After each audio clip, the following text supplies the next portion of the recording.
तो हमने कहा कि अगर आयनाइजेशन आइसोमेरिज्म का मतलब हुआ कि मॉलिक्यूलर फॉर्मूला तो सेम है, but there is interchange of group between the coordination sphere of the metal and the ions outside. यहाँ कौन था बाहर? बी आर अंदर आ गया, सल्फेट बाहर चला गया। पर मैंने एक बात कही कि आप उसको तब तक आयनाइजेशन आइसोमेरिज्म नहीं कह सकते जब तक आप उसके लिए कोई टेस्ट परफॉर्म नहीं कर पाते। जब भी आप इसको हीट करोगे, हमने कहा कि कोऑर्डिनेशन कंपाउंड को जब हीट किया जाता है तो उसमें जो है दो पार्ट बनते हैं। एक प्राइमरी बैलेंसी है, प्राइमरी बैलेंसी वो है जो कोऑर्डिनेशन स्फीयर है, और उसी कोऑर्डिनेशन स्फीयर की वजह से उस कोऑर्डिनेशन कंपाउंड की आइडेंटिटी होती है। तो कोऑर्डिनेशन स्फीयर के अंदर सल्फेट है, वो बाहर नहीं जा सकता, और बाहर है बी आर नेगेटिव। अगर बी आर के ऊपर है एक नेगेटिव तो यहाँ है एक पॉजिटिव। इसका मतलब हुआ इसके लिए आपको कोई टेस्ट परफॉर्म करना होगा। हमने देखा कि अगर आप इसमें AgNO3 डालते हो, so this will be giving positive AgNO3 test, क्योंकि जैसे ही आप इसमें AgNO3 डालोगे, AgNO3 का सिल्वर पॉजिटिव उस उस Br नेगेटिव के साथ AgBr बना देता है, और उस AgBr के डल येलो प्रेसिपिटेट्स होते हैं। तो डल येलो प्रेसिपिटेट्स से आपने ये आइडेंटिफाई कर दिया कि यस वहाँ आयनाइजेशन हुई है, और जो बाहर है वो Br नेगेटिव है, और जो आयन बाहर होता है उस आयन को हम कहते हैं counter ion. So this is कि वहाँ काउंटर आयन जो है वो Br था, इस वजह से वहाँ जो है AgBr बना, तो counter ion is Br negative. तो वहाँ कौन है काउंटर आयन? वहाँ काउंटर आयन है। जब आपने इसको हीट किया तो क्या हुआ? This will get converted into CONH3 whole 5 Br coordination sphere के अंदर। It means counter ion here is sulphate. कितना चार्ज है उसके ऊपर? 2 नेगेटिव। तो यहाँ क्या आ जाएगा? 2 पॉजिटिव एंड सल्फेट 2 नेगेटिव। और मैंने कहा कि ऐसे नहीं, उसके लिए कोई टेस्ट करना होगा, और हमने टेस्ट किया कौन सा? Barium chloride test. जब हमने उसमें बेरियम क्लोराइड डाला तो बेरियम क्लोराइड ने वाइट प्रेसिपिटेट्स बना दिए बेटा, किसके? BaSO4 के, और क्लियर कर दिया कि भाई यहाँ बेरियम क्लोराइड टेस्ट पॉजिटिव है, मतलब सल्फेट। तो यहाँ कौन से प्रेसिपिटेट्स आ गए? White precipitates. जो नेक्स्ट है उसका आयनाइजेशन आइसोमेरिज्म निकालें। लिखिए complex is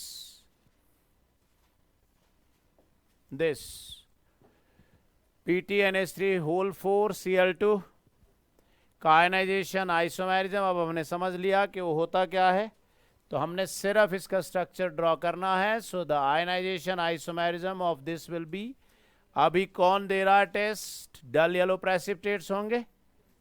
it means this will be NH3 whole 4, ये वहीं रहा। Br2 को अंदर चले जाना होगा, और Cl2 को बाहर आना होगा, so that this can now give white precipitates of AgCl. अगर हम यहाँ देखें, this will give dull yellow precipitates of AgBr. AgBr will precipitate, and here it will be AgCl who will precipitate. So it will be AgCl. AgCl is white precipitates.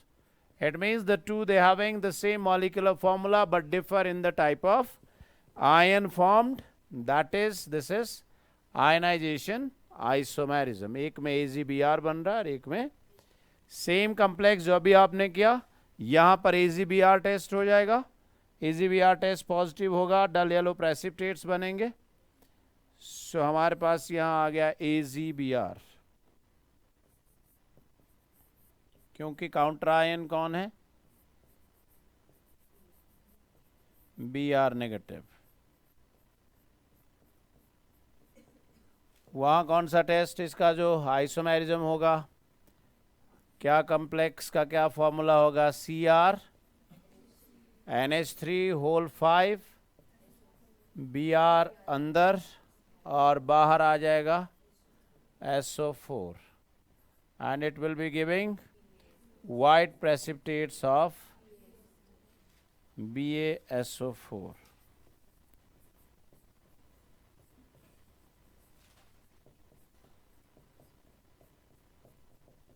So this isomerism is ionization isomerism. इसमें हमने देखा कि भाई वो सिर्फ काय में differ कर रहे हैं कि आयन कौन बना है उसमें डिफर कर रहे हैं, yes or no.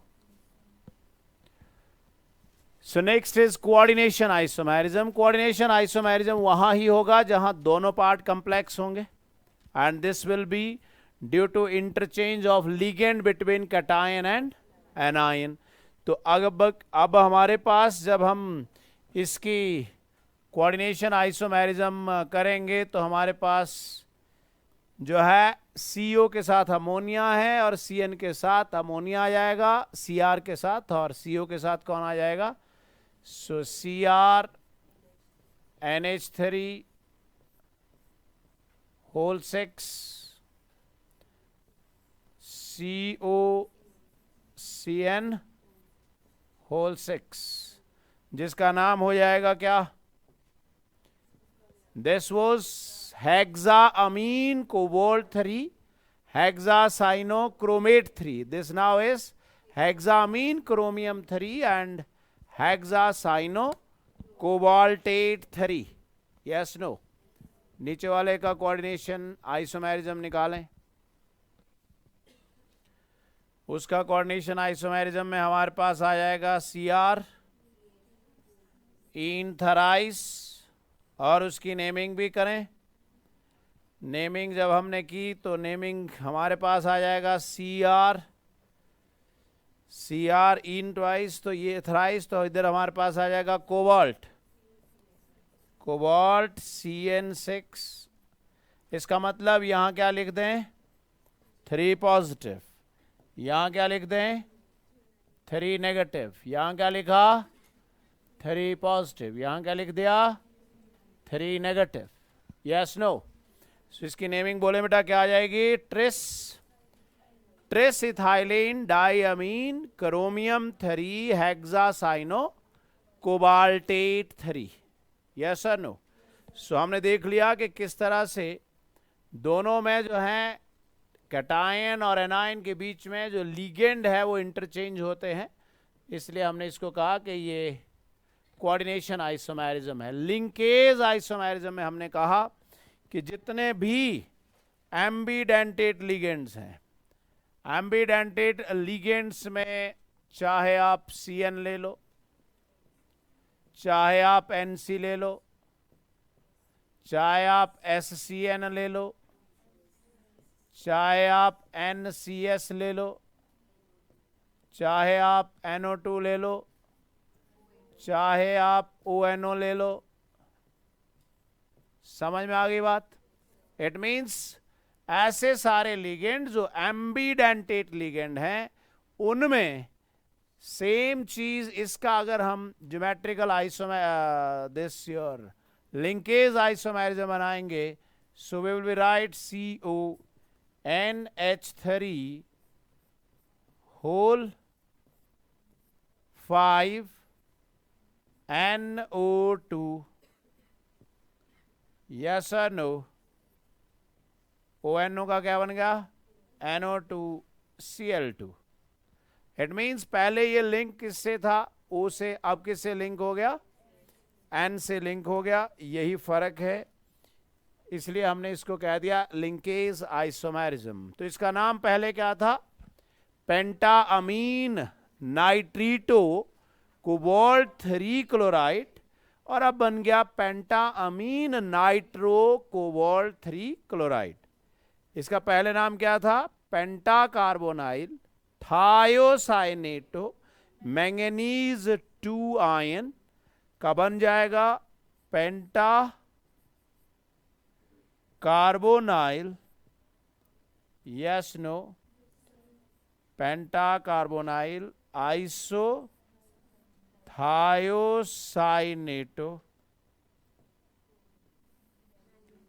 Manganese 2 ion. So जहां पे फर्क पड़ रहा है वो है यहां कि यहां पहले S था, अब यहां N है। पहले यहां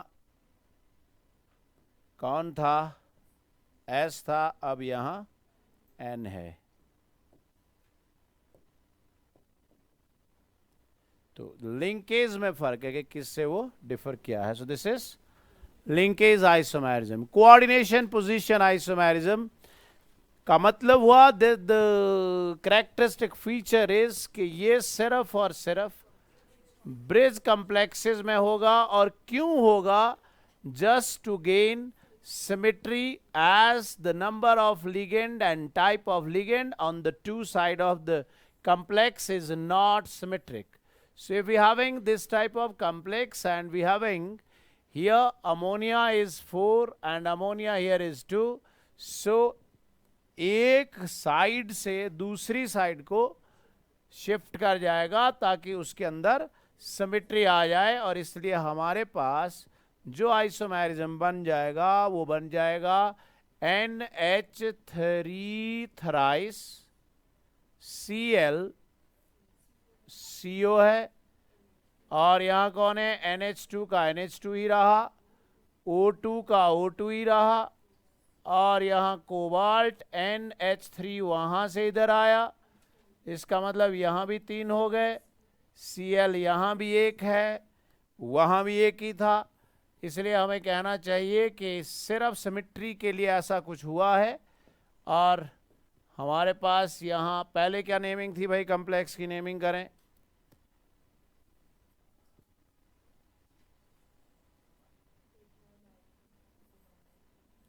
पहले कॉम्प्लेक्स की नेमिंग थी tetraammine cobalt 3 mu amido mu super oxo diammine dichlorido cobalt 3 chloride.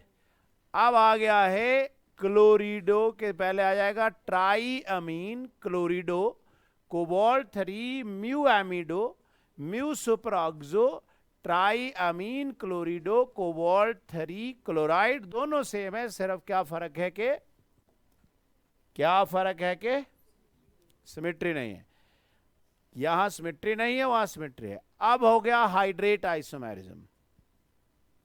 Hydrate isomerism in which there will be difference in the number of water molecule as ligand and as water of crystallization.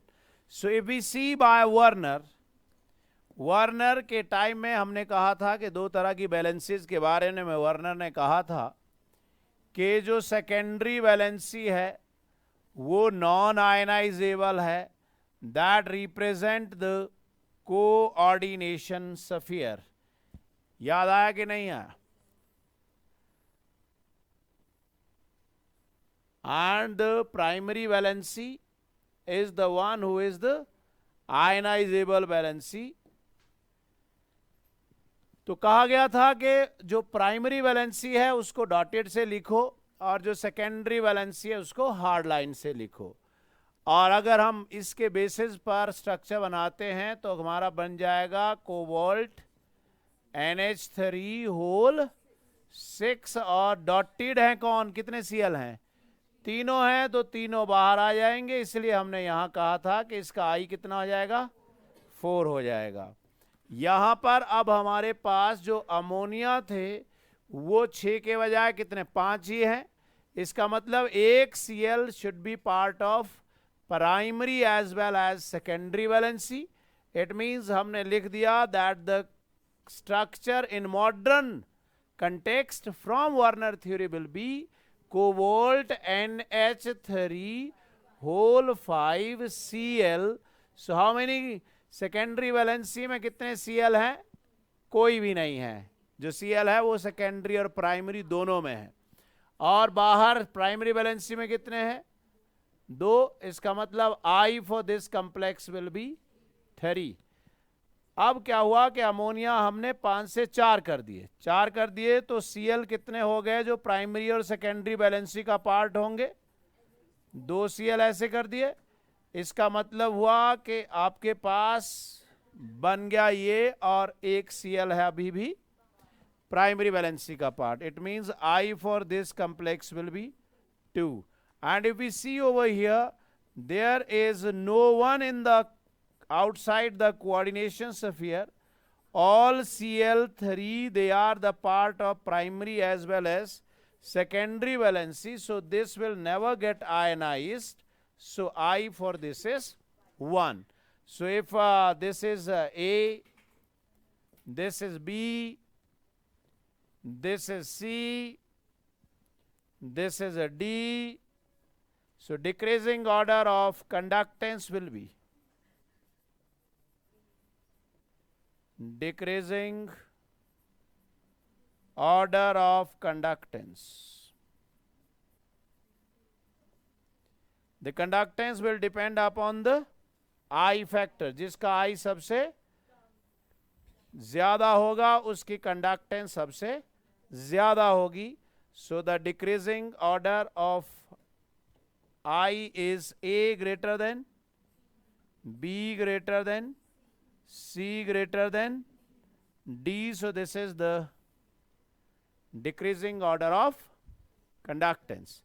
इसी को आप इधर relate करें तो आपको इसका answer भी मिल जाएगा कि हाइड्रेट आइसोमेरिज्म में आप क्या कर रहे हैं कि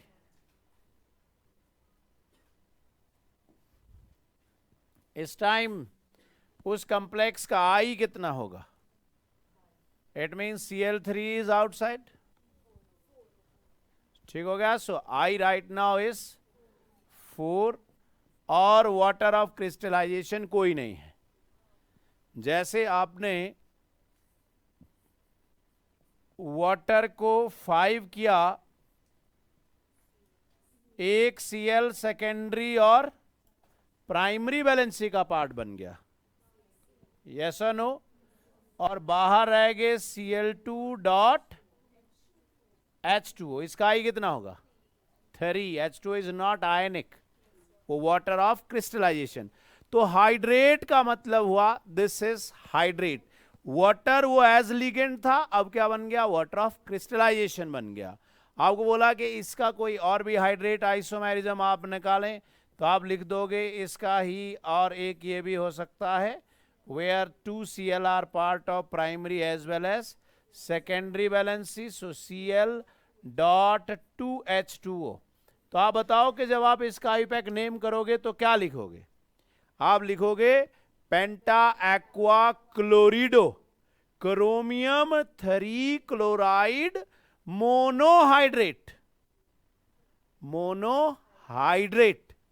you can note it down. अगर आप इधर कर रहे हो so you will write it, yes, tetra aqua dichlorido chromium 3 chloride dihydrate. तो बोला ना हाइड्रेट आइसोमेरिज्म. तो पहले हाइड्रेशन में कितने वाटर थे 1, अब कितने हो गए 2, कैन बी 3. ठीक है. आप उसको Cl तीनों के तीनों अंदर ले आइए. जब आप तीनों के तीनों Cl को अंदर ले आए इसका मतलब अंदर वाटर 3 ही रहे. क्योंकि आपने क्या कहा था वर्नर थ्योरी में, आपने वर्नर थ्योरी में कहा था कि भाई सेकेंडरी बैलेंसी इज फिक्स. तो सेकेंडरी बैलेंसी कौन है जिसको आज हम कोऑर्डिनेशन स्फीयर के अंदर रिप्रेजेंट करते हैं. बेटा समझ में आ गई बात. इसका मतलब बाहर क्या आ गया 3H2O. So the naming will be tri aqua trichlorido chromium 3 trihydrate. Yes और no. So these are the different hydrate isomerisms. और यहीं से आप आई यहां क्या आ गया 1, आई यहां क्या आ गया 2, आई यहां क्या आ गया 3 आ गया, और आई यहां क्या आ गया बोलो आई यहां आ गया 1. क्योंकि कोई भी आयन बाहर बनने वाला नहीं है. ठीक हो गया. तो अगर कंडक्टेंस की बात करेंगे तो हम किसकी बात करेंगे आई की बात करेंगे। अगर वो एलिवेशन इन बॉइलिंग पॉइंट की बात करेगा तो हम आई की बात करेंगे। अगर वो डिप्रेशन इन फ्रीजिंग पॉइंट की बात करेगा तो हम आई की बात करेंगे। अगर वो एलिवेशन इन बॉइलिंग पॉइंट की बात करेगा तो आई की बात करेंगे, पर अगर फ्रीजिंग पॉइंट की बात करेगा तो उल्टा हो जाएगा, ऐसा हम पढ़ चुके हैं। Electronic isomerism. इलेक्ट्रॉनिक आइसोमेरिज्म का मतलब हुआ कि हमारे पास कोबाल्ट है और H2O 5 है और चार्ज इज 2 पॉजिटिव।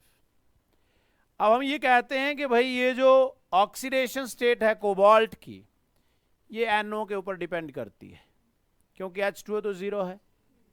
अब NO के ऊपर कैसे डिपेंड करती है? हमने कहा देखिए जी, ये NO तो भाई न्यूट्रल भी हो सकता है। अगर ये NO न्यूट्रल हुआ तो हमने कहा इसको हम बोल देंगे नेमिंग के दौरान नाइट्रोसिल। Yes no. फिर हमने कहा कि ये जो NO है भाई, ये NO पॉजिटिव भी हो सकता है। अगर ये NO हुआ न्यूट्रल तो यहां हमने लिख दिया कोबाल्ट। अगर हुआ नाइट्रोसाइल तो कोबाल्ट हो गया बेटा +2। Yes no. अगर ये हो गया नाइट्रोसोनियम NO पॉजिटिव तो क्या बोलेंगे यहां? नाइट्रोसोनियम। Yes no. तो बताओ कोबाल्ट कितना हुआ? +1। देखो ना, +1 इक्वल टू +2 है ना, तो +1 उधर जाकर -1 हो जाएगा। नहीं समझ रहे हो? x + 0 + 1 is equal to +2। तो अगर वो +1 उधर जाएगा तो माइनस हो जाएगा, तो 2 - 1 1 हो जाएगा। तो नाइट्रोसोनियम इज +1, तो कोबाल्ट +1 हो जाएगा। और अगर ये नाइट्रोसो हुआ, नाइट्रोसो क्या होता है? NO नेगेटिव इज कॉल्ड, क्योंकि negative ligand and with O, so this is nitroso. और अगर ये नाइट्रोसो हुआ तो आप कोबाल्ट की ऑक्सीडेशन स्टेट बता सकते हो? +3। कुछ समझ में आया? क्या समझ में आ रहा है? ये समझ में आ रहा है कि उस लिगेंड के बिहेवियर से उस मेटल के इलेक्ट्रॉन पर फर्क पड़ रहा है। एम आई राइट? कैसे फर्क पड़ रहा है? कोबाल्ट क्या कॉन्फ़िगरेशन होती है? 3d7 4s2। एम आई राइट? तो अगर वो कोबाल्ट 2 पॉजिटिव हुआ तो कॉन्फ़िगरेशन क्या आ जाएगी? 3d7। Yes no? तो दूसरे केस में इलेक्ट्रॉन्स कितने हो जाएंगे अगर वो +1 हुआ? 3d7 4s1। और अगर वो +3 हुआ तो क्या हो जाएगा? 3d5 4s कुछ नहीं, ये 2 गया, 3d5 नहीं 3d6 आया, 3d6। So it differ in the number of electrons, so is called electronic isomerism। और ये कौन से लिगेंड शो करेंगे? जिनकी बिहेवियर अलग अलग है। वो न्यूट्रल भी हो सकता है, पॉजिटिव भी हो सकता है, वो नेगेटिव भी हो सकता है। ऐसा सिर्फ उन्हीं केसेस में एप्लीकेबल होगा। यस और नो? वार्नर थ्योरी की बात हम कर चुके हैं।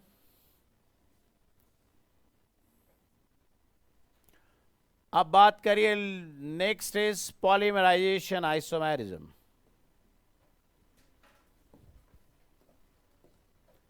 हमें पूछा गया कि इस कॉम्प्लेक्स में आप क्या आइसोमेरिज्म समझते हैं?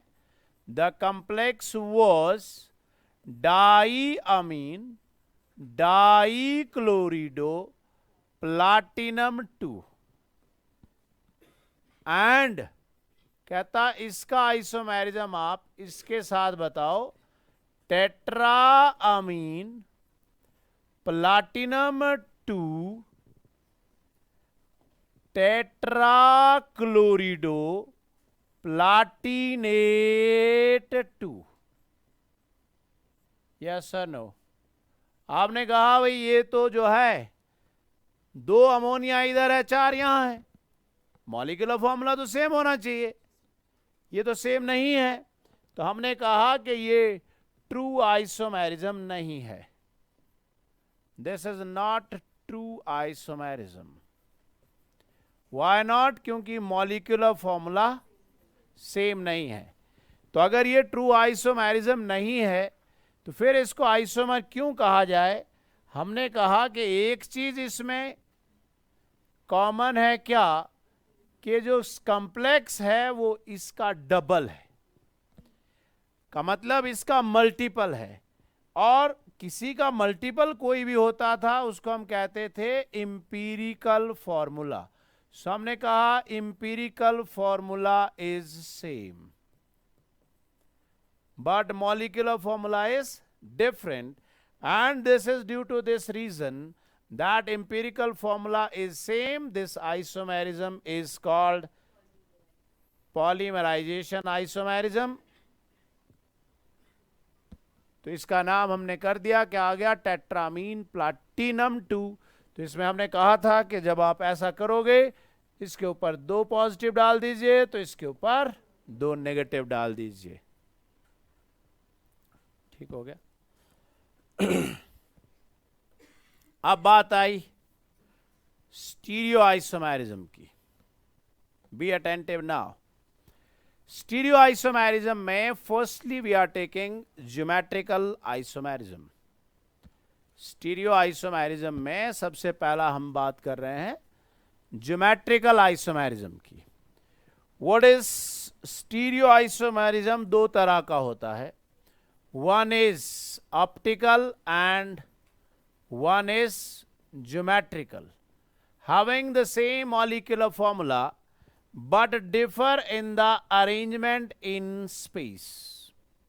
So this is stereoisomerism जिसकी बात हम कर रहे हैं, having the same molecular formula but differ in the arrangement in space is called stereoisomerism. And stereoisomerism is of 2 types. So firstly we are discussing geometrical isomerism, and the first is geometrical isomerism is not given by coordination number 1, coordination number 2, coordination number 3. coordination number अगर 1 होता है या 2 होता है या 3 होता है, उनमें किसी में भी ज्योमेट्रिकल आइसोमेरिज्म नहीं होता। फिर पहुंच गए हम कितना कोऑर्डिनेशन नंबर में? 4 में। 4 कोऑर्डिनेशन नंबर वाले भी 2 कॉम्प्लेक्स होते हैं, one is square planar and one is a tetrahedral. Square planar complex in coordination number 4, the square planar complex they shows geometrical isomerism. But remember always, tetrahedral complexes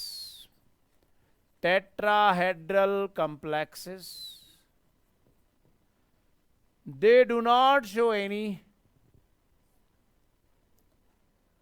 tetrahedral complexes do not show any geometrical isomerism, and the reason behind that is that in tetrahedral complex the 3 ligands they lies on one side and one ligand lies on another side. तो आप किसके with respect कहोगे कि ये सिस है और किसके with respect कहोगे कि ये ट्रांस है? क्योंकि octahedral complex is like this. तो आप लिखोगे tetrahedral complexes are geometrically inactive। कारण लिख लिया कि भाई 3 लिगेंड एक साइड है और 1 लिगेंड दूसरी साइड है, तो किसके विद रिस्पेक्ट कहें कि भाई ये सिस है और किसके विद रिस्पेक्ट कहें कि ये ट्रांस है? So the tetrahedral complex in coordination number 4 do not show any geometrical isomerism. कोई confusion? Do not show any geometrical isomerism. और टेट्राहेड्रल ज्योमेट्री सिमेट्रिक ज्योमेट्री नहीं होती है. सिमेट्रिक मतलब कहीं से भी देखो आप इसको दो भागों में नहीं डिवाइड कर सकते. सिमेट्रिक का मतलब होता है आप उसको दो पार्ट में डिवाइड कर पाओगे. अब आप सामने ध्यान दें. पहला कॉम्प्लेक्स, जहां जहां पहली बात हम करेंगे, जहां जहां स्क्वायर प्लेनर में ज्योमेट्रिकल नहीं होगा, पहली ही कंडीशन में यह कहूंगा कि जब आप ज्योमेट्रिकल आइसोमेरिज्म की बात कहें तो यह जरूर कहें कि ज्योमेट्रिकल आइसोमेरिज्म कोऑर्डिनेशन नंबर 4 है, चाहे जो मर्जी है, is only possible in heteroleptic complexes. कुछ समझ में आई बात? हेट्रोलैप्टिक कॉम्प्लेक्सेस. हेट्रोलैप्टिक कॉम्प्लेक्सेस क्या होते हैं? हेट्रोलैप्टिक कॉम्प्लेक्सेस होते हैं जिनमें लीगेंड डिफरेंट डिफरेंट तरह के हों. So this is shown by heteroleptic complexes. लो जी एक ऐसा ऑप्शन लो जिसमें चारों होमोलैप्टिक हो. होमोलैप्टिक समझते हो? सेम हो. लो जी, क्या आप अगर आपके पास MA4 हुआ, MA4 हुआ, तो क्या उसमें ज्योमेट्रिकल आइसोमेरिज्म होगा? जब आपने ऑर्गेनिक केमिस्ट्री पढ़ी तो कहा कि एक कार्बन की सराउंडिंग में दो ग्रुप सेम नहीं होने चाहिए. आप सोचो, आपको क्या बोल दिया गया कि आप यहां ए ले लें, ठीक है जी, आप यहां भी ए ले लें, यहां भी ए ले लें, यहां भी ए ले लें, तो आप बताइए कि किसके विद रिस्पेक्ट वो सिस है और किसके विद रिस्पेक्ट वो ट्रांस है. हमने कहा देखिए इस तरह के कॉम्प्लेक्सेस में ना तो हम सिस बोल पाएंगे ना हम ट्रांस बोल पाएंगे, इसलिए हमने मना कर दिया ऐसे कॉम्प्लेक्सेस. ये कैसा कॉम्प्लेक्स हुआ बेटा? होमोलैप्टिक. चारों के चारों लीगेंड सेम नहीं दे सकता भाई. हमें चाहिए कि 3 सेम हो और एक डिफरेंट हो तो हो जाएगा. कैसे होगा? वो हमेशा ही वही रहेंगे. समझे नहीं मेरी बात को?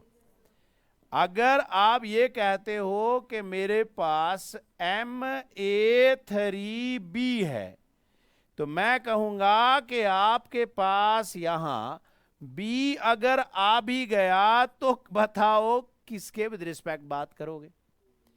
A के अपोजिट में A के सेम साइड में A. इधर देखो सर सिस, नहीं नहीं सर ट्रांस, नहीं नहीं सर कुछ नहीं है. राइट? इसका मतलब हुआ कि आप इधर बात करोगे MAB3 तो क्या बोलोगे? बोलोगे कुछ नहीं. अब B3 हो गया, अब AA के तो भी कुछ नहीं हुआ.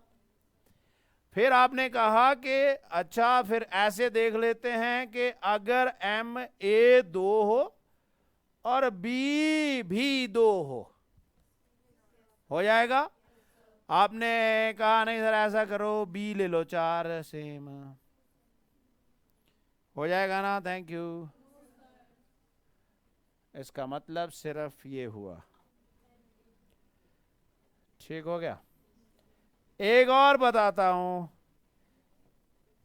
क्या इसमें कोई पॉसिबिलिटी है अगर मैं ऐसा लिखता हूं MA2BC?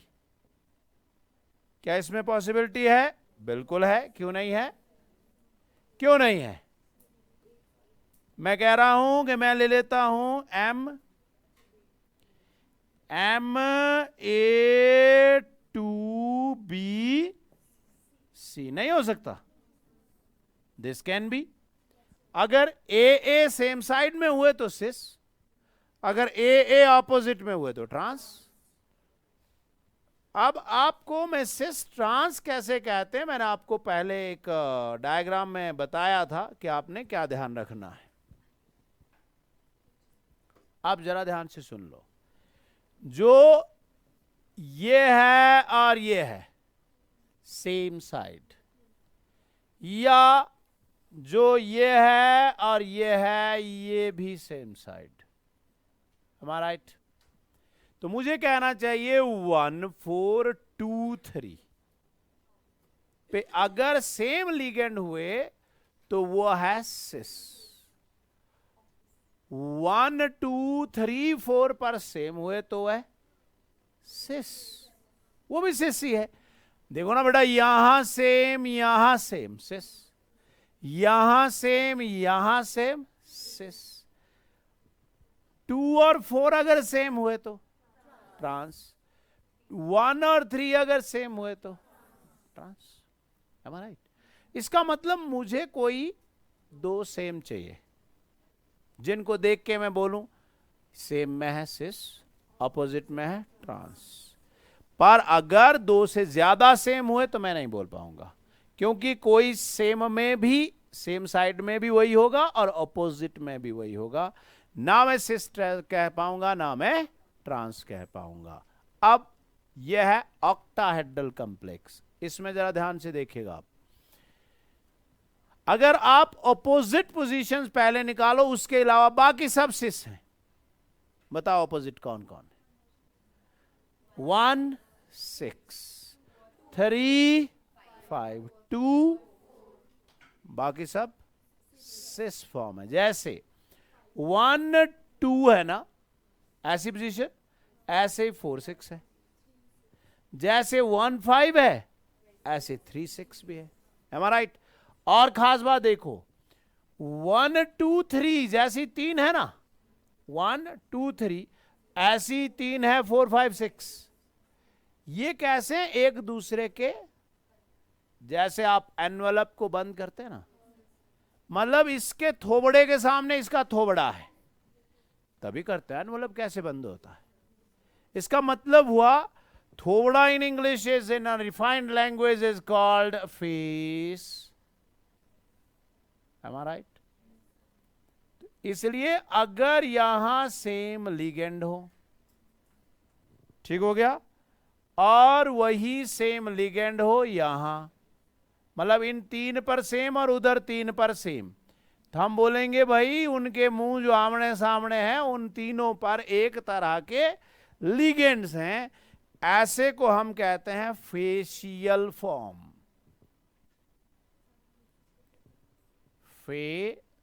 Facial form, am I right?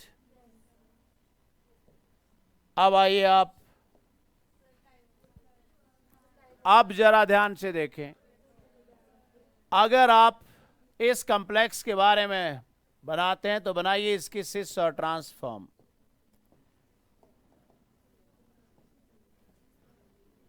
इसका मतलब हुआ अमोनिया यहां, अमोनिया यहां कौन बेटा? यहां कौन? It means this same, this same.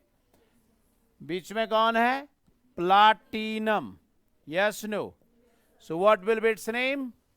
This is a diammine dichlorido platinum 2 exists in 2 forms, out of which this form is called cis form and is more famously called cisplatin and is used as anti-cancer drug. This is because cancerous cells में क्या होता है कि DNA की replication, duplication बहुत fast होती है, जो डिफेक्टिव डीएनए होता है। अब ये क्या करता है, अगर आप डीएनए में देखें तो ATGC बेसिस होते हैं, arginine thymine and guanine cytosine होता है। आर्जिनिन थायमिन के बीच में डबल बॉन्ड होता है और जीसी के बीच में ट्रिपल बॉन्ड होता है। तो ये जो सिस्प्लाटिन की ये बॉन्ड लेंथ है, this bond length match with the bond length of GC base in DNA, defective DNA।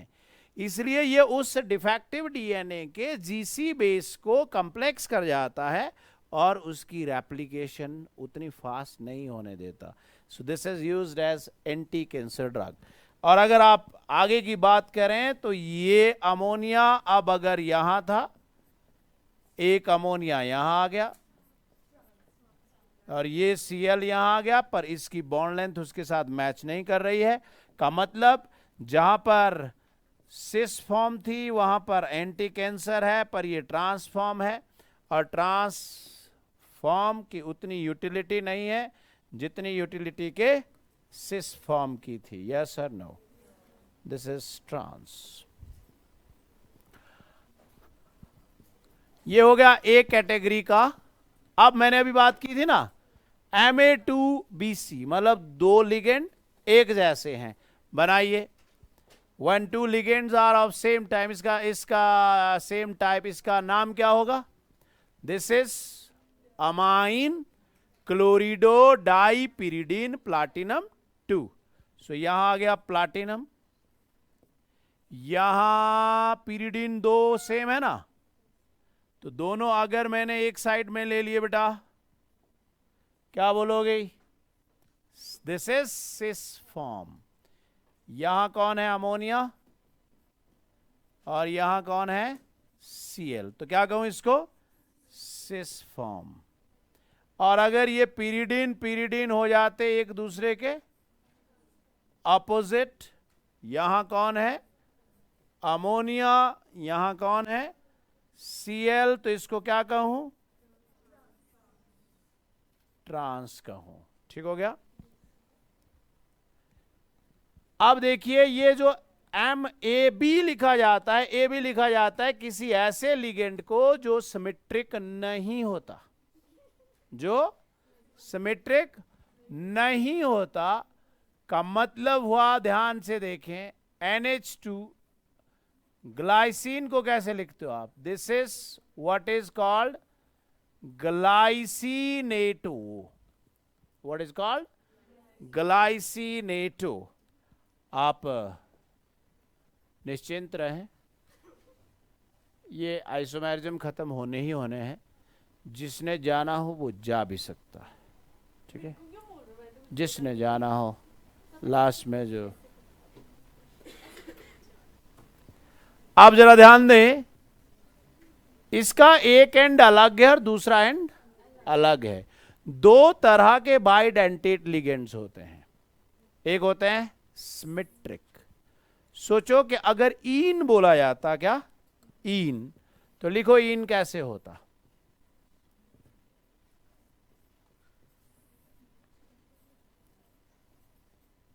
ये तो GLY है. अगर अमीन होता तो कैसा होता? इथाइलिन डाइअमीन. ईन किसका नाम है भाई? इथाइलिन डाई अमीन. क्या आपको ऐसा नहीं लग रहा है कि इसका लोअर पार्ट ही इसका ऊपर वाला पार्ट है? ऐसे लिगेंड्स को हम कहते हैं कि उसके अंदर सिमेट्री है. तो क्या ग्लाइसिन सिमेट्रिक लिगेंड है? क्या ईन सिमेट्रिक लिगेंड है? क्या ईन सिमेट्रिक लिगेंड है? हां है. क्या ऑक्जेलेटो सिमेट्रिक लिगेंड है? What is oxalato? Oxalato is this. Don't you think this is symmetric? Yes, this is symmetric. So, why I am saying so? Symmetric का मतलब हुआ जो ये एंड है वही ये एंड है.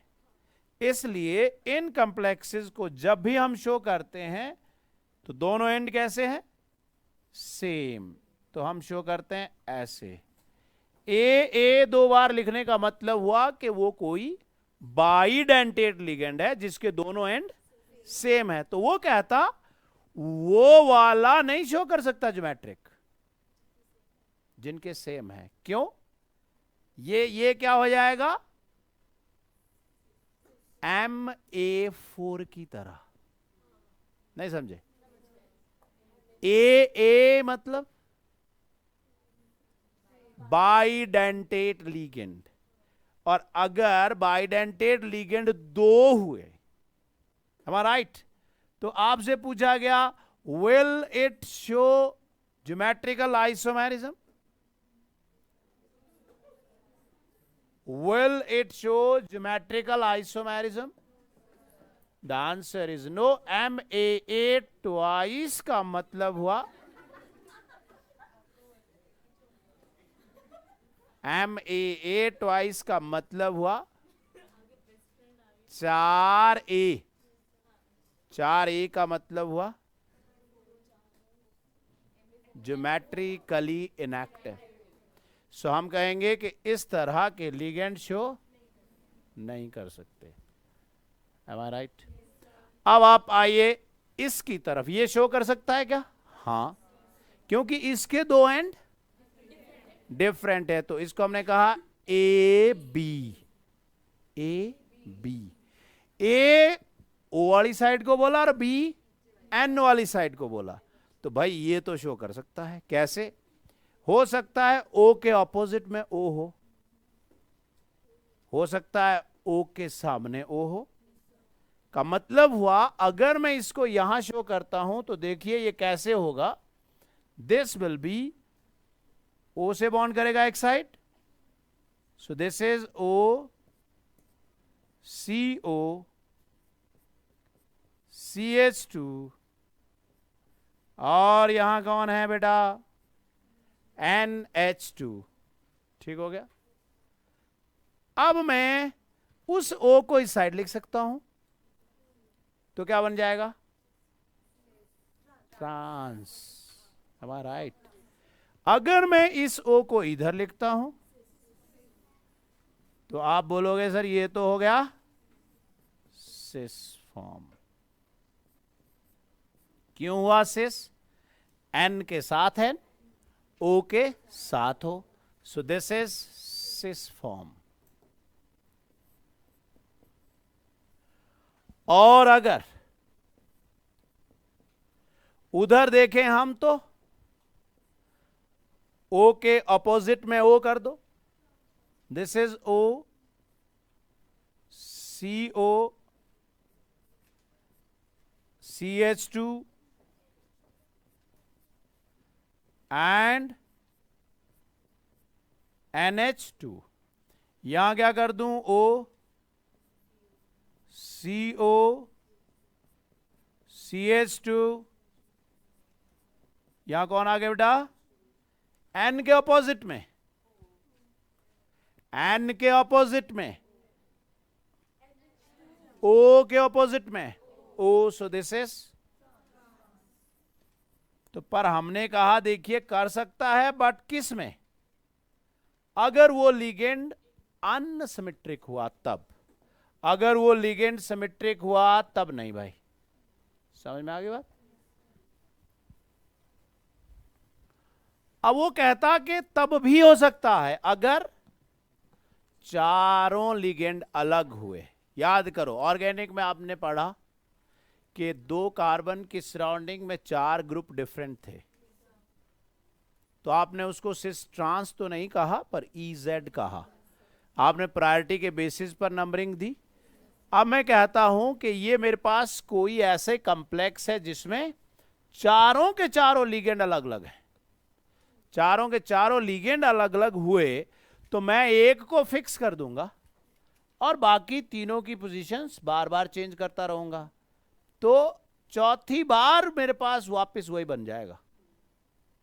This was question in competitive exam that in square planar complex ABCD how many geometrical isomers are possible? The answer is 3.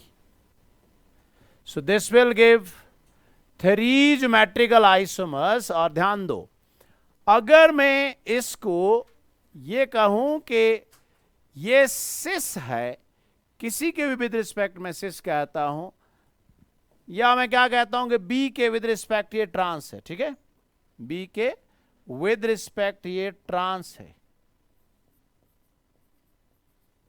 ठीक है, मतलब बी कोई ऐसा ग्रुप है जो इसके अपोजिट में है। सुन लिया? अब ये बन गया ट्रांसफॉर्म। मैंने क्या किया, उस ए को वही रखा, सपोज करो ये ए बी कौन था, ट्रांस। अब इस बी को मैं इधर ले गया, बी और ए की साइड क्या आ गई, क्या आ गई, सेम। अब ये बन गया इसके विद रिस्पेक्ट सिस। अब मैंने ए को फिर वहीं रखा, मैं यहां ले गया किसको, डी को, और बी कौन रहा वहीं। इसका मतलब हुआ उन तीन में से एक ही ट्रांस होगी, बाकी दो सिस होंगी। ये भी एक बार आ चुका है, तो तीन में से एक सिस फॉर्म है, सॉरी एक ट्रांस है और दो सिस है। एक ट्रांस प्लस दो सिस। ठीक हो गया, पंचर हो गया ये। नहीं, मैंने आप लोगों को बोल दिया कि जो है आइसोमेरिज्म होंगे ही होंगे। आप जिसने जिसने जिसने जाना है वो निकलते रहें, ठीक है, ठीक है। यहां ध्यान दें, ये हमने नेमिंग की थी,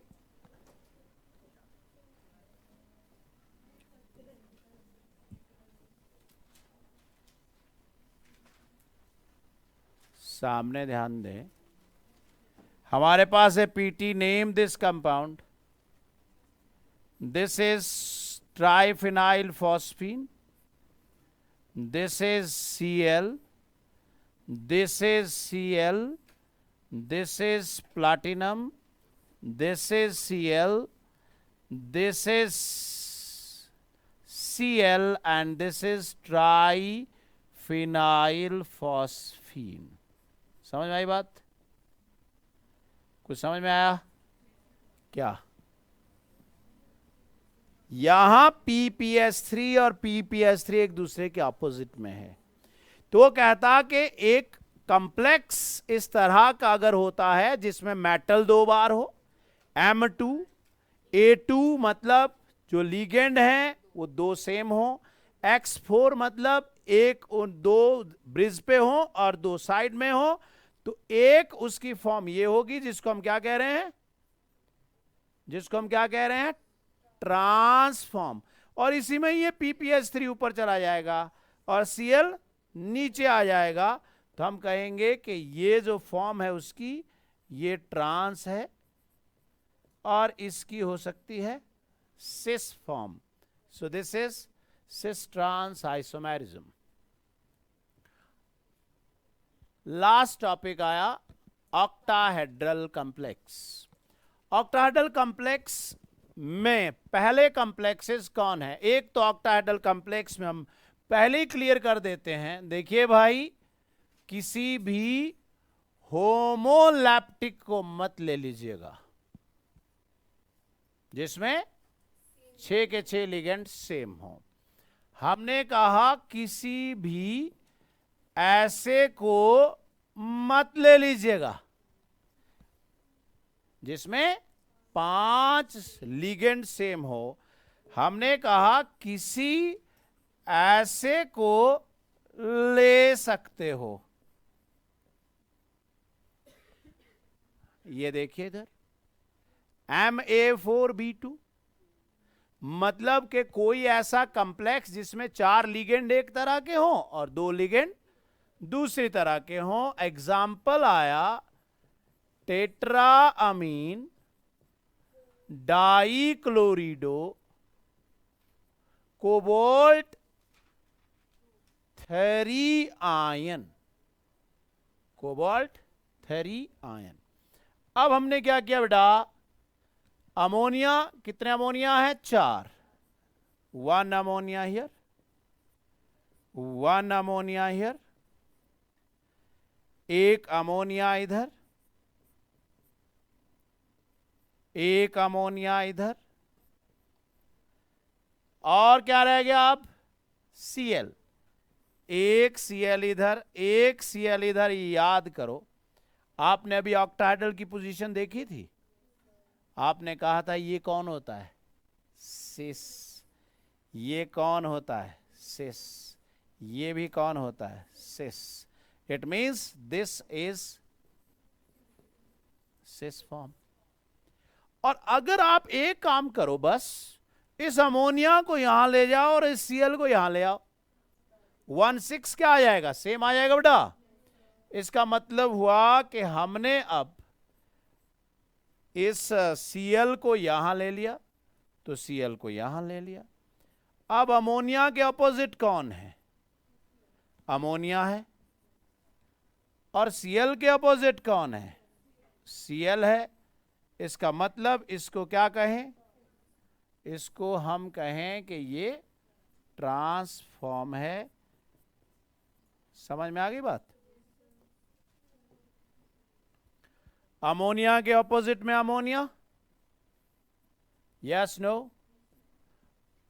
और खास चीज यही बता रहा हूं. अब अगर आप इसकी मिरर इमेज लोगे, मिरर इमेज मतलब यहां शीशा लगा लो, इमेजिन करो कि इसके आगे शीशा लगा है. अगर शीशा लगा है तो जो उधर बनेगा, क्या वो इससे अलग होगा या यही होगा? बिल्कुल सेम होगा. इसका मतलब मैं इसको उसके ऊपर रख सकता हूं. उसको क्या कहते हैं? सुपर इंपोजेबल.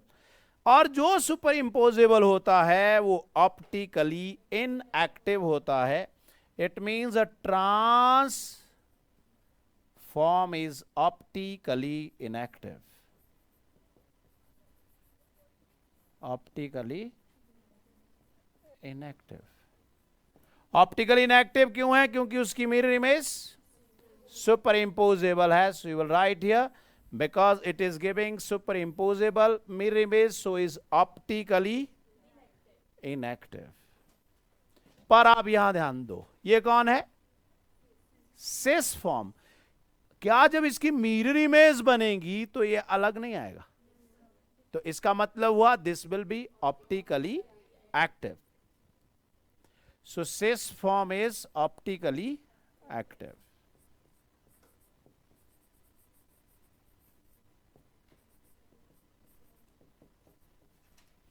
ठीक हो गया? तो cis form is optically active because of the non superimposable mirror image, whereas trans form is optically inactive due to the. अब हमने बात की कि बाइडेंटेट लिगेंड. बाइडेंटेट मींस एक ऐसा लिगेंड जिसमें दोनों साइड से सिमेट्री हो. आपने क्या किया? यहां लिख दिया ईन. कौन लिख दिया? ईन. यहां भी लिख दिया ईन. Yes no. यहां लिख दिया कौन? Cl. यहां लिख दिया कौन? Cl. Am I right? ये कौन हुआ? This is cis form. समझ में आ रही बात? तो सिस फॉर्म की अगर आप मिरर इमेज लोगे तो कैसी आएगी? Non super इंपोजेबल. क्लियर हो गया? इसका मतलब हुआ इसके ऑप्टिकल आइसोमर हुआ. किसका? ऑप्टिकली एक्टिव है ये. अभी अभी आप लिख चुके हो that cis form will be optically active. Yes no. तो हमने कहा भाई ये तो ऑप्टिकली एक्टिव है सिस फॉर्म, पर क्या इसी की ट्रांसफॉर्म ऑप्टिकली एक्टिव होगी? चलिए बनाइए ट्रांसफॉर्म, देखिए जरा क्या आता है. अगर आपने इसकी ट्रांसफॉर्म बनाई तो आप लिखोगे सर ये रहा ईन, ये रहा ईन, ये भी रहा ईन. ठीक है? ये ऊपर को रह गया Cl, इधर को रह गया Cl. आप मुझे बताओ ये कौन है? Octahedral geometry. इसका मतलब हुआ जब इसकी मिरर इमेज होगी तो सेम आएगी, सेम आएगी. It means this transform is optically inactive. Transform है सो ऑप्टिकली इनएक्टिव है. अगर ये ऑप्टिकल इनएक्टिव है तो ये बताओ कि इस कॉम्प्लेक्स के कितने जो स्टीरियो आइसोमर हुए? My answer is 3। बताओ कौन कौन से 3 कौन कौन से हुए?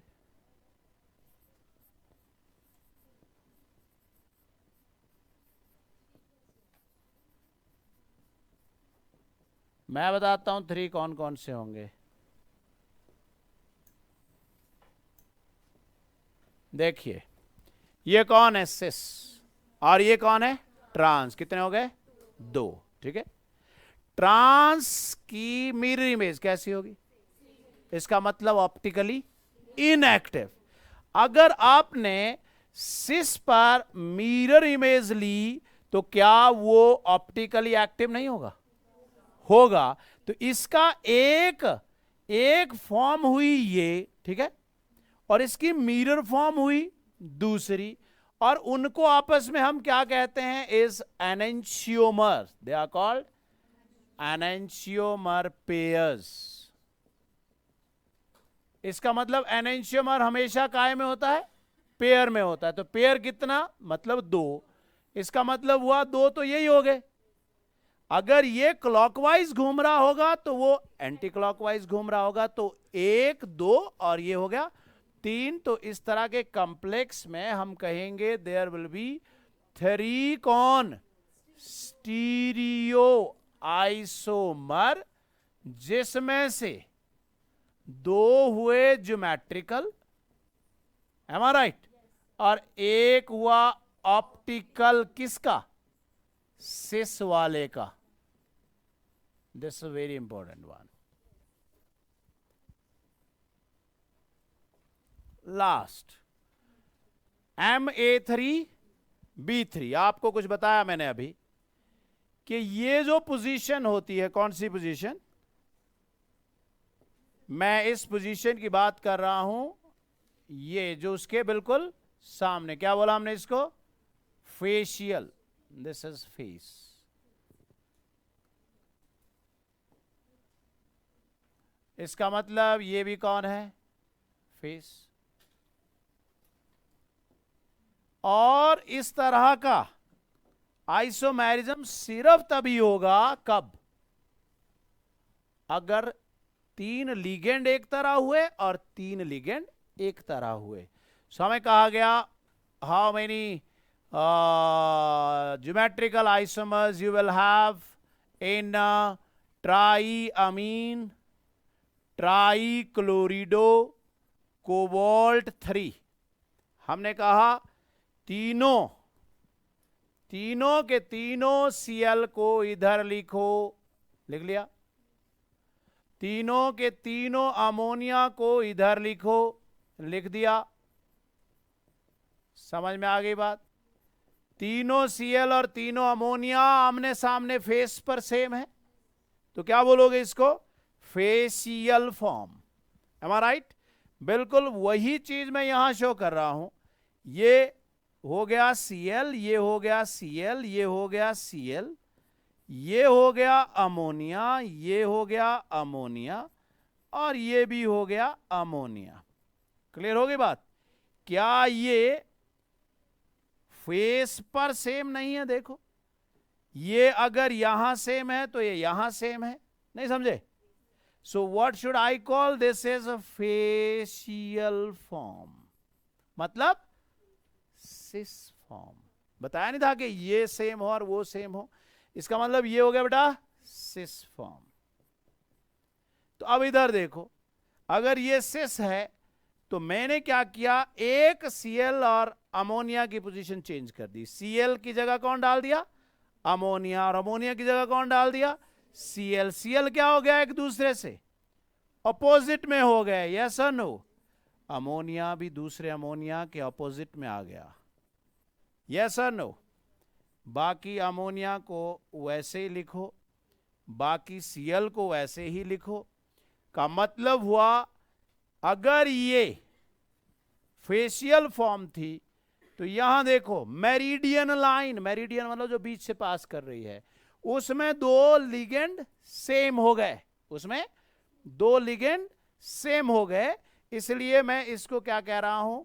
मेरिडायनल या मर फॉर्म। दिस इज फेशियल, जिसको हम शॉर्टकट में बोलते हैं FAC, facial form, and this is meridional form. Yes और नो?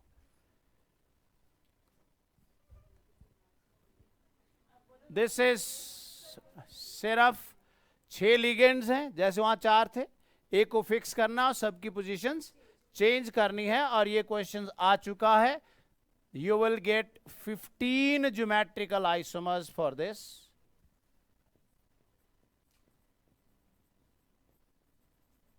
Geometrical isomers. अब ध्यान से सुनो, यहां ये कैसा लिगेंड है अभी बताया. ZLY कौन होता है? ग्लाइसिनेटो, जो अनसिमेट्रिक लिगेंड है. अगर ये ऑक्जेलेटो होता तो कैसा लिगेंड था? सारे एंड सेम आ जाते. अगर ऑक्जेलेटो का टाइप कौन सा हुआ? AA थराइस होता तो वो कैसे बन जाता? MA6. क्या वो ज्योमेट्रिकली एक्टिव होता? समझ रहे हो बात? इसका मतलब हुआ अगर मेरे पास MAA 3 टाइम्स हो, का मतलब हुआ मेरे पास क्रोमियम ऐसे लिखा होता और आपको पूछा होता कि बताओ इसमें कितने ज्योमेट्रिकल आइसोमर्स होंगे, तो आप क्या लिखते कि इसमें कितने होंगे? आप बोले कहां से होंगे जिसमें? ये तो 6 के 6 सेम नहीं हो गए, ए. पर अगर ऐसा हुआ तो हो सकता है. कैसे हो सकता है? ग्लाइसिनेटो में एक एंड पर कौन था? O, दूसरे पर कौन था? N. हो सकता है OO अपोजिट में सेम हो. इसका मतलब जब उसको हम रिप्रेजेंट करते थे कैसे? ऐसे CO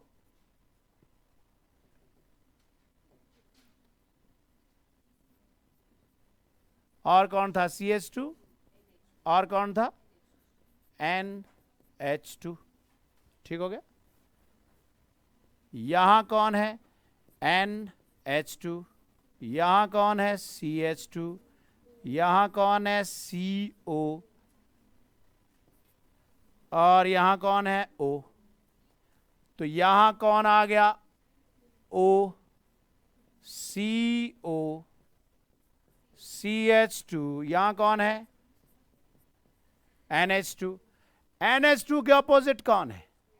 O के ऑपोजिट कौन है? क्या बोलते हैं आप इसको? ट्रांसफॉर्म. पर एक खास बात है, आप मुझे बताओ क्या इस ट्रांसफॉर्म की मिरर इमेज, क्या इस ट्रांसफॉर्म की मिरर इमेज सुपरइम्पोजेबल आ सकती है? क्योंकि लिगेंड कैसा है? अनसिमेट्रिक. इसका मतलब इस तरह की transform optically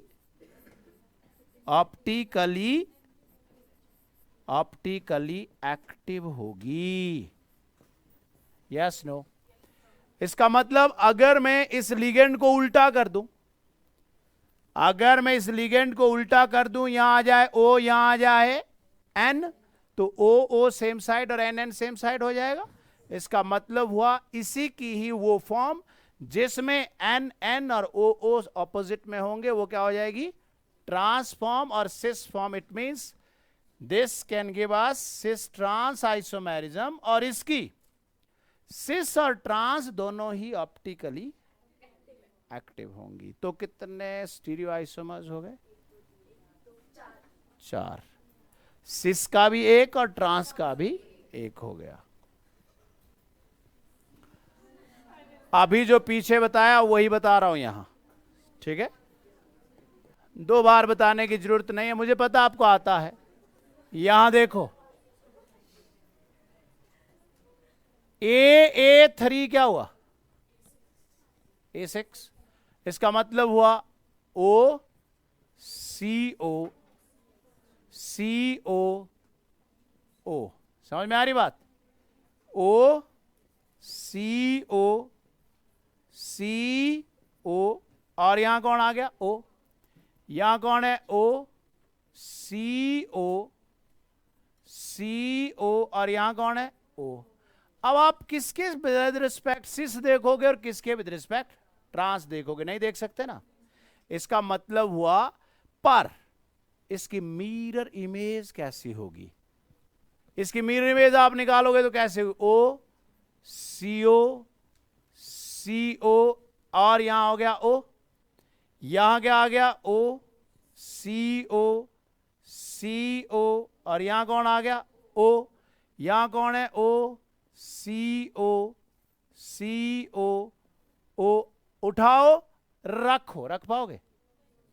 it means this is optically active but geometrically inactive, geometrically inactive but optically active. yes or no? आप चाहे उसको ऐसे लिखो, ऐसे रिप्रेजेंट करोगे तो ये हो गई दो ऑप्टिकल आइसोमर्स, ये हो गए। और दो, अगर मैं इसको ऐसे लिखता हूं तो इसकी मिरर इमेज नॉन सुपरइम्पोजेबल होंगी, तो वो भी ऑप्टिकली एक्टिव हुआ। आप चाहे ऐसे रिप्रेजेंट करो, चाहे आप वैसे रिप्रेजेंट करो, ठीक हो गया। अब ये वही है जो अभी हमने किया, Cl2 इन, जब वो अपोजिट होंगे सिर्फ मिरर लगाया है वो बताया हुआ है।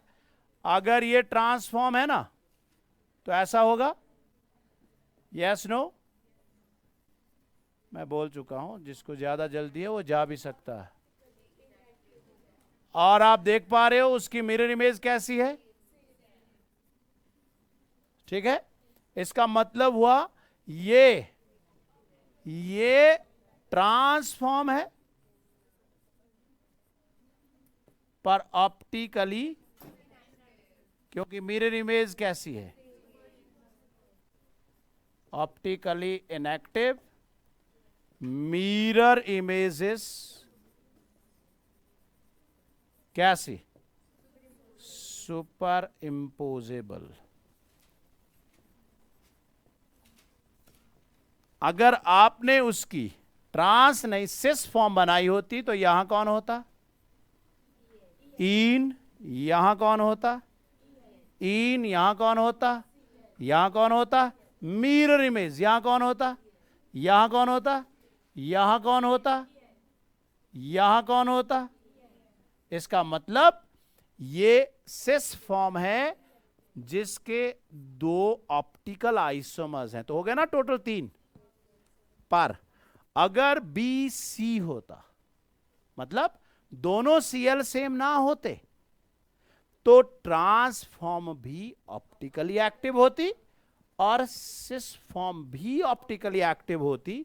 इसलिए जब मुझे ऐसा पूछा गया तो आंसर लिखूंगा 4, और अगर ऐसा पूछा गया बेटा तो आंसर लिखूंगा 3। सुन लिया।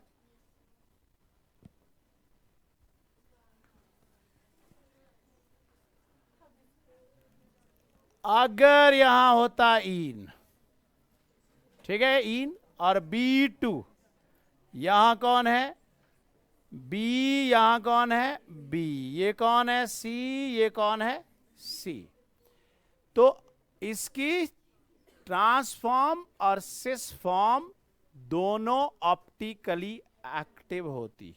समझ में आ गई बात? इसका मतलब हुआ वो ऑप्टिकल आइसोमर जरूर शो करता। Thank you very much.